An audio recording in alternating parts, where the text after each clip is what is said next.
Natal em Natal está consolidado. O Carnaval de rua passa por uma revitalização. O próximo passo da Prefeitura de Natal é resgatar os festejos juninos nas 4 regiões da capital. A economia criativa tem gerado bons resultados em Natal. Meu convidado da semana é o secretário de Cultura do município, Dácio Galvão, um militante cultural desde os tempos do mimeógrafo. Dácio, o São João é marcadamente uma festa do interior.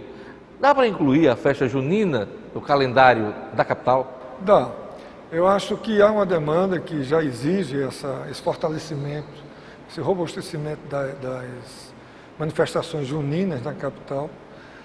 No caso específico de Natal, a gente sente muito claramente que a Zona Norte, com aquela imensa população, em torno de 300 mil habitantes, e que nos últimos 40 anos migraram, a grande maioria do interior, trazem essa pulsação, esse desejo mais fortemente. Não é à toa que os arraiais e as quadrilhas estão mais localizadas lá. A ideia não é concorrer com Pernambuco, Bahia, Paraíba. Não, absolutamente, até porque Pernambuco e a Bahia e João Pessoa, eles se localizam mais no interior mesmo. A exemplo de Mossoró e Iaçu aqui. Respectivamente, o interior da Bahia tem um circuito que a mídia ignora um pouco, mas ele é muito forte. Talvez o mais forte circuito. Agora, em termos de evento localizado, nós teríamos Caruaru e Campina Grande, notadamente. Mas você vê Aracaju, por exemplo, nos últimos anos, investindo fortemente em uma resposta muito positiva na área urbana, na cidade, na capital, de um reforço financeiro, estético e tal, nos festejos juninos. E o que é que está sendo feito em Natal? Olha, Natal, o poder público começa, a Prefeitura de Natal, a absorver, vamos dizer assim, o conceito do que está inerente na sua pergunta. É evidente que a gente atravessa um momento especial de crise, etc. e tal. Temos que ter criatividade. E aí partimos para a parceria público-privada esse ano. E eu diria que, por paradoxal que seja, estamos conseguindo fazer um São João mais alargado e com menos recursos públicos. Porque a gente se desvencilhou um pouco da infraestrutura logística, que é o mais caro, é o passivo mais oneroso, e resolvemos apoiar os arraiais, que tem de hoje, na verdade, os arraiais, é aquilo que está mais ligado à comunidade, que permanece mais. O sentido de pertencimento e de participação é maior. Aliás, uma tradição da festa junina na capital, né? É verdade. E aí as quadrilhas e os festivais, as quadrilhas dançam aqui, mas dançam ali, dançam no outro estado, quer dizer, ela não tem assim, a fixação com a comunidade. Tem um ativismo volante, onde são requisitadas vão. E o arraial não, ele segura a comunidade no bairro. Então, desenvolvemos uma política de apoiar os arraiais, né, aumentando em mais de 100% o que nós apoiamos no ano passado, em termos financeiros, e armamos uma possibilidade para atuar nas 4 regiões, que antes ficávamos muito restritos à Zona Norte. O ano passado, a Zona Sul, com a parceria com a Arena das Dunas, se robustece esse ano, inclusive com o Festival Gastronômico, né? Com um festival de quadrilha também, e uma emissora entrando, colaborando, ainda com o alargamento disso. O Território Criativo de Ponta Negra, que é um projeto que a gente desenvolve com o Sebrae, com vários artistas de múltiplas linguagens, também vão desenvolver um projeto e nós vamos apoiar.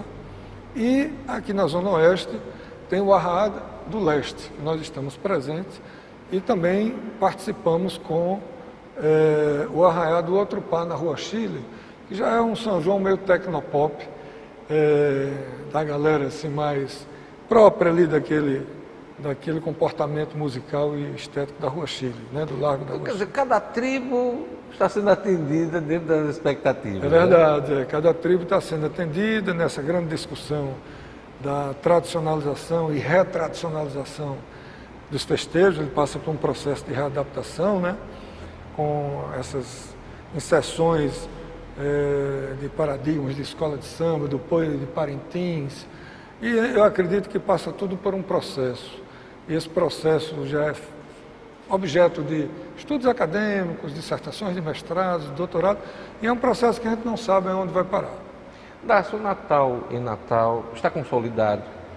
O carnaval de rua está em processo de revitalização nos últimos anos.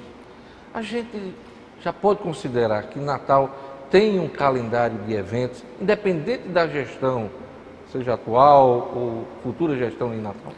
Eu acredito que há uma consolidação dos eventos, em especial o Carnaval e o Natal e Natal. O São João em vias de, quer dizer, já há uma, como eu falei, já há uma percepção dentro do Executivo de que é preciso nós investirmos mais nesse terceiro ciclo. Carnaval, São João e o Natal e Natal. Eu creio que essa resposta foi dada pela revista Booking, por exemplo, quando colocou o Natal no terceiro destino turístico, primeiro do Nordeste, em termos proporcionais, em relação ao turismo de eventos no Carnaval passado, recente. E eu acho que quando a gente de hoje dialoga com artistas que, se você na quarta ou quinta-feira, nos dias subsequentes dos carnavais, nas grandes mídias do Brasil, você consegue ver aqueles artistas que estão fechando o ciclo carnavalesco nas 3 capitais principais de carnaval do país, Salvador, Recife e Rio de Janeiro, todos eles estão aqui, com o viés da sonoridade trieletrizada, o pessoal de Salvador, com o pessoal do frevo pé no chão, pernambucano, e com o samba do Rio de Janeiro, e com propostas híbridas, como é o caso do monobloco, que já incorpora uma batida diferenciada e vai trazendo outras opções para isso. Então, com o agravante de que esse pessoal, desde o início, não tem cordas, é público, é gratuito, e na pesquisa que quando você vai aferir, a primeira pergunta é o que mais o folião curtiu e aprovou no Carnaval. E é exatamente essas atrações. Porque eles se identificam com aquilo que há de mais posto, de mais empoderado artisticamente nessa festa brasileira, que são os artistas que nós trazemos para Natal. Há quem critique e veja nesse tipo de investimento da Prefeitura somente o gasto, seja no Natal e Natal, no próprio Carnaval. O que você tem a dizer para essas pessoas? Olha, eu acho que isso é uma visão de retrovisor, né? Eu acho que é uma visão absolutamente separada do contexto nacional, né? Mundial, eu diria, porque há um fenômeno chamado economia criativa, que ele baliza, por exemplo, todo o investimento do Carnaval, muitas vezes 10, 20, 200 vezes mais em benefício da população do que se gasta com o dinheiro da própria população. O senhor tem falado muito em economia criativa. Primeiro, queria que o senhor definisse e a presença dela em Natal nesses eventos. Eu posso dizer o seguinte, a economia criativa é um dado novo. Os especialistas nesses assuntos têm discutido bastante. Eu vi recentemente, em janeiro, Miriam Leitão, que é comentarista econômica conceituada, dizer da grande curiosidade e de que o investimento na cultura não significa mais a cereja do bolo, mas sim o fermento, nesse momento de crise. Porque vem gerando emprego e renda, temporários ou não, né? A aferição estatística é correta, quer dizer, isso não é dito de forma empírica. A Federação da Indústria do Rio de Janeiro criou um departamento de economia criativa. O prefeito de Salvador anunciou, por exemplo, a quantia de 210 mil empregos temporários que aconteceu no Carnaval de Salvador. O governador de Recife convocou na quarta-feira de cinza, no Largo do Frevo, toda a imprensa para já dar o custo-benefício de investimento do que circulou na economia e nas cadeias produtivas. O prefeito Carlos Eduardo tem feito isso aqui em Natal nos últimos anos, né? O prefeito Carlos Eduardo, inspirado nessas ações, ele buscou a FEComércio, que é uma entidade que tem um instituto idôneo, para executar essa pesquisa. Naturalmente, o instituto caminha em passos mais lentos do que os outros que são contratados, esse é numa parceria e tal.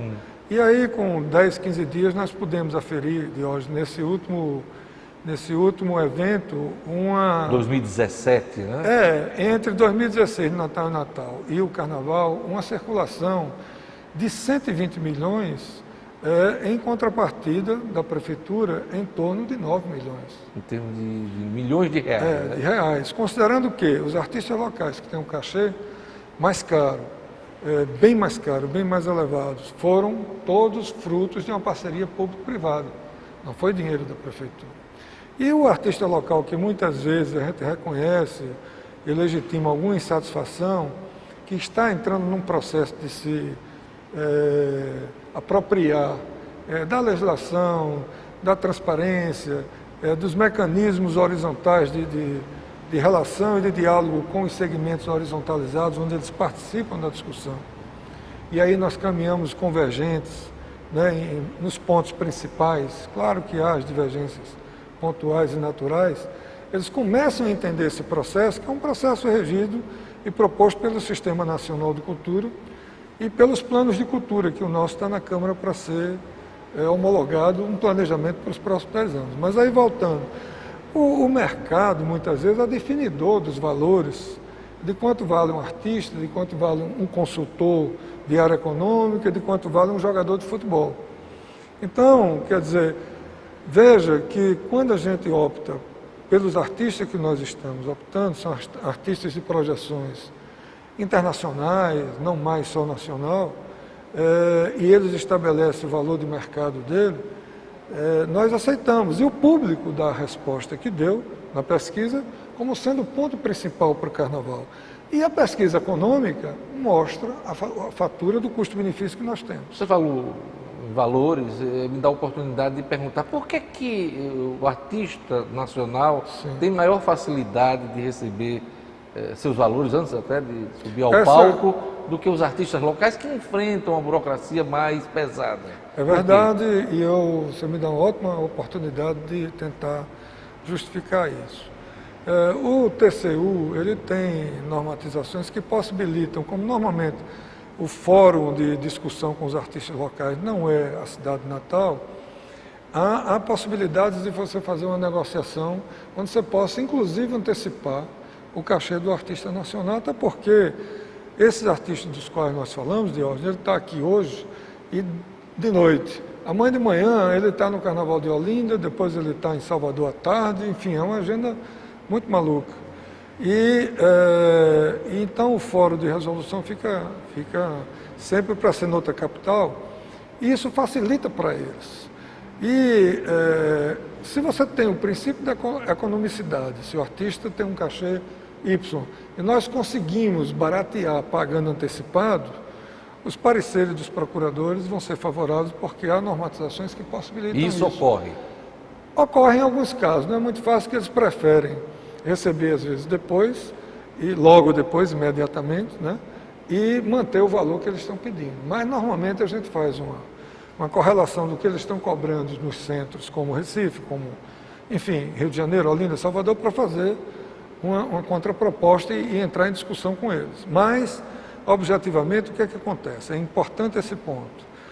O que rege esse convite é um convite voluntário e espontâneo. São artistas que têm uma autossuficiência econômica, financeira e de pauta. Eles, na verdade, são concessões que eles estão abrindo para a gente, porque a gente vai lá, negocia direto, o prefeito vai, assume a comitiva de negociação direto com o artista, não só com o empresário do artista, mostra qual é o projeto, o sentido cultural para sensibilizar e diminuir a pedida, né? Mas o que há é o seguinte, um contrato jurídico é um contrato jurídico, ele tem uma regência de jurisprudência própria. E na hora que você lança um edital público local, ele tem uma outra configuração, um edital. Então é preciso distinguir, em princípio, o que é um contrato para um artista de fora, que tem uma inserção mercadológica de valores, né? E o que é um edital público do ponto de vista jurídico. Isso, né? Mais burocrático. É muito mais burocrático, é um chamamento que dura no mínimo 53 dias, tem o prazo de recurso administrativo, tem a constituição de um comitê gestor, tem a constituição de um comitê curatório, artístico, que vai escolher e optar e pontuar. Tem a possibilidade do recurso administrativo do artista, se ele não se contenta com aquele recurso não atendido, digamos assim, ele tem a possibilidade de ir ao Ministério Público recorrer, enfim, é um processo extremamente democrático. Então não é a gestão que, digamos, dificulta, nem que gera uma contradição entre o pagamento do artista local e do artista nacional. Você sabe que isso cria desgaste, né? Cria, porque... Na cena local. Muito, muito. Eu acho assim, aqueles que querem se apropriar da informação, digamos, polêmica, superficial, esse é um bom caminho para gerar uma polêmica, entre aspas, contrária e de difícil explicação. Mas, ao mesmo tempo, Diógenes, vocês da imprensa cumprem um papel importante e acho que já começaram, que é provocar o próprio artista, o produtor, o intelectual, porque isso não acontece só no carnaval. Acontece também, às vezes, no festival literário, onde você traz um escritor de fora, premiado, e, às vezes, o escritor local, onde um tem um cachê maior do que o outro, entendeu? Então, é preciso que esse cidadão artista, esse cidadão produtor, esse cidadão intelectual, ele se aproprie dessas possibilidades enquanto cidadão, para poder ter um nível de discussão que seja nesse parâmetro. Nação Potiguar.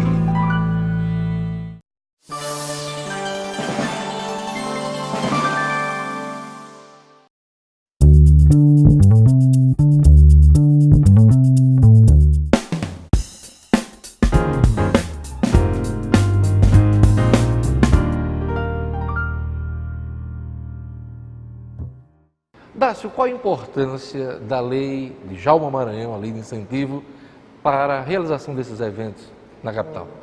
É uma importância fundamental para a cidade. Eu diria hoje a você, Diógenes, sem medo de errar, que é a lei hoje de Djalma Maranhão, de renúncia fiscal da Prefeitura de Natal, é o instrumento de maior fomento para as cidades, em todas as áreas que você imaginar, porque são projetos na área de patrimônio, na área da música, da dança, das artes visuais, do audiovisual, das artes plásticas, enfim. E são aqueles pequenos projetos com um conteúdo muito forte e que ele é pulverizado em toda a cidade. Eles não ficam concentrados no corredor leste e zona sul que Natal sofre nessa centralização. Então, a lei tem algumas impropriedades ainda, nós precisamos... Que tipo de impropriedade? Por exemplo, o prefeito decretou no Carnaval, e agora vai decretar de hoje para amanhã, nos festejos juninos, uma abertura maior para qualquer proponente poder captar um valor acima do que está proposto hoje, que é até R$147 mil, para esse evento. Por quê? Porque ele está pensando exatamente no que a gente discutiu, em fortalecer a identidade cultural da cidade, possibilitar que o fluxo turístico aumente e a demanda da cadeia produtiva já mapeada possa render impostos para a cidade, para a geração de dinheiro para os vendedores informais, os formais idens. Então, a gente vai abrir, como abrimos no Carnaval, e depois fechamos e vamos reabrir para o São João exclusivamente. Aí você me perguntaria, e por que não continuar? Porque na impropriedade da lei, veja bem, ela é uma lei de incentivo. Então, se um determinado produto cultural, seja ele um festival, ou enfim, a gravação de um CD de uma banda já constituída, o que é que a gente observa? Que muitos projetos incríveis, assim, do ponto de vista artístico, mas projetos que às vezes você concentra 4, 5 projetos, que eles capitalizam mais de 50% do valor renunciado. Então passa a ser um oligopólio de alguns projetos e que passaram de projetos que merecem o incentivo a serem projetos que já são produtos no mercado. Portanto, não precisaria da palavra mais, a palavra-chave, incentivo. São produtos que têm que se vender já de uma outra forma. E a gente teria que descentralizar, porque essa tal burocracia, que não somos nós que criamos, mas é um sistema brasileiro que está envolvido nisso, e a cultura realmente é burocratizada, mas o nosso interesse é qualificar produtores da Zona Oeste, da Zona Leste, da Zona Norte, que possam efetivamente, mais democraticamente, ter acesso a esse dinheiro que é renunciado pela Prefeitura, que em última instância não é dinheiro da Prefeitura, é dinheiro do contribuinte. Como especialista no assunto, eu pergunto qual a importância de Câmara Cascudo para a cultura do país? Olha, eu acho que depois de Mário de Andrade, eu considero Cascudo, que aliás ele se alinha depois do contato dele com Mário, é uma linha Mário Andradina para o resto da vida dele. E acho que como etnógrafo, ele, apesar de você ter as obras revisíveis de todos, inclusive do próprio Mário, né? Eu acredito, assim, Diógenes, que ele é quem melhor deu a contribuição para a etnografia, para a etnologia brasileira. Cascudo, apesar de não ter ser criticado pela academia, porque não tinha um método, uma metodologia sistematizada e, enfim, do ponto de vista de uma metodologia científica, mas a intuição, a sua escritura, o seu texto literário, né, eu diria que deixa ele como o grande etnólogo brasileiro junto com Mário de Andrade. Do ponto de vista da história, eu já não diria a mesma coisa, mas foi o maior intelectual do Rio Grande do Norte, sem dúvida nenhuma, e acredito que, sem dúvida também, acredito não, um dos maiores do Brasil. Lácio, você é militante cultural desde a década de 70, desde o tempo do mimeógrafo, né? Mas recentemente você, em parceria com Candinha Bezerra, se dedicou a um mapeamento da cultura do Rio Grande do Norte nos últimos 20 anos. O que é que dá para destacar desse período, dessa trajetória? Certo. Essa trajetória era uma trajetória rebelde, né? No princípio da poesia mimeógrafa, que a Luísa Buarque de Holanda foi quem detonou isso para a gente. Hoje, a própria Luísa transformou isso em tese de doutorado, né? Impressões de viagem é o livro dela. E isso está tendo um desdobramento muito forte.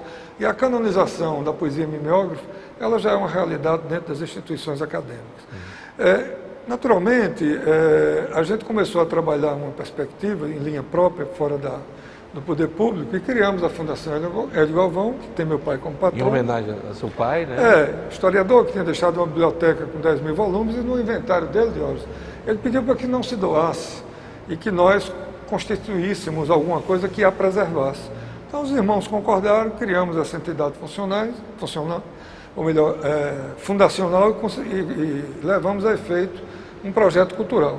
E aí fizemos uma parceria com o Escritório de Produção Cultural de Candinha Bezerra e pudemos crescer mais porque entrou a Fierne e o SESI. Federação com a parte, digamos, financeira, econômico-financeira. E aí sim, nós baseamos 3 projetos. Um baseado em iconografia, com base fotográfica, que Candinha era protagonista disso. Colocamos a etnologia e a cultura popular como outro centro e criamos um periódico chamado O Galante, em homenagem ao dançarino de boi, de Reis, do Rio Grande do Norte. E fizemos também uma coleção literária, Nação Potiguar, onde publicamos Moacir Cisne, Oswaldo Lamartine, publicamos um livro, uma reedição do História da Barra da Fortaleza, de Hélio Galvão e outros, né? E ainda criamos uma ação na área de artes visuais, né? Somando tudo isso, fizemos um mapeamento sonoro em 25 CDs. Eu posso te assegurar que é a maior quantidade de selos, impressos do Nação em uma discografia no Rio Grande do Norte, e que tinha por objetivo pegar essas células rítmicas, né? Desde o Romanceiro de Dona Militana, é um disco triplo, que nós lançamos em São Paulo com Ariano, com Nóbrega, no Sesc Pompeia, né? Que repercutiu generosamente no Brasil e no mundo. E conseguimos ainda fazer assim, um mapeamento, por exemplo, do Alto Oeste, né? Dos caboclos do Alto Oeste, do Zambê de Tibau do Sul, que são documentações sonoras imprescindíveis. Por Deu quê? para resgatar figuras como Dona Militana, como o próprio Elino Julião. O próprio Elino que estava fora, e a gente conseguiu fazer um primeiro trabalho trazendo Fagner Xangai, Silvério Pessoa, Lenine, Dominguinhos, Oswaldinho, quer dizer, uma série de atores importantes para dialogar e sem cachê, né? Esse trabalho foi concluído? Esse trabalho foi concluído, foi aí que Elino renasceu, que é uma história pouco contada, né? Mas Elino nasceu dessa base, né? Desse primeiro CD que nós reabilitamos. Depois levamos ele para Portugal e tal, e cumprimos nosso dever, que não era um dever de empresariário, um dever de fomentar, e aí o artista caminharia com as pernas próprias, né? E aí gravamos um disco da Orquestra Sinfônica, 2 discos por esse projeto.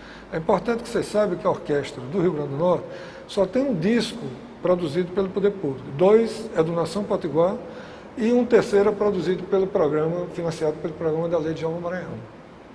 Esses 2,